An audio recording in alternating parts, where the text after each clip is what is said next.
Ayun, ito na siya mga boss, yung nagpa-repair from Camarines Sur. So, okay na siya mga boss. Yung request ni Bossing na puro kahoy lang yung box niya, ayan, nagawa na natin.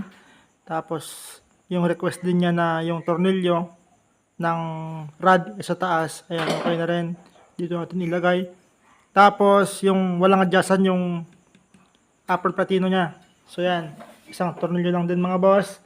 At saka yung isa pang request niya, yung extra na aluminum na upper platino mga boss. So ito,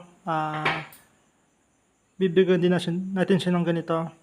Then, lahat naman ng mga pesa niya mga bossing, binalik natin. So wala siyang nagastos.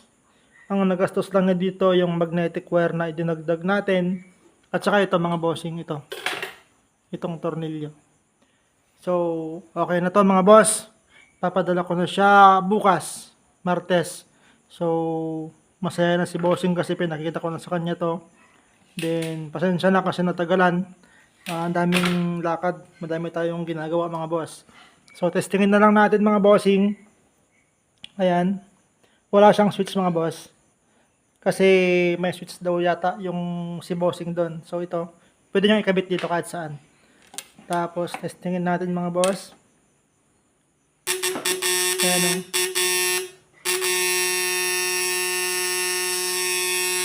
Solid dito mga boss. Hindi ito umiinit.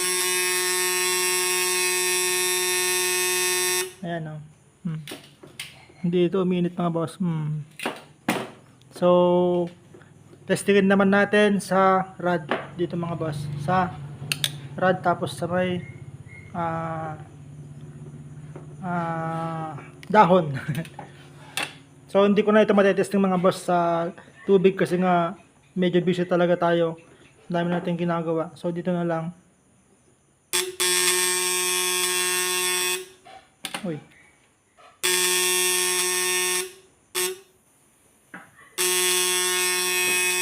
Okay.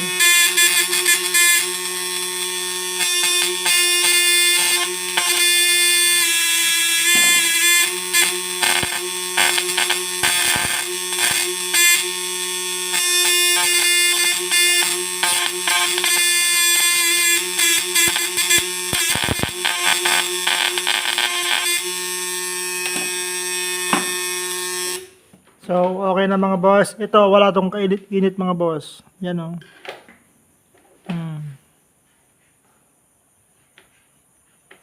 So, shoutout ko yung may-ari nito. Okay na yung aparato mo boss. So, salamat din kasi nagkaroon din ako ng content.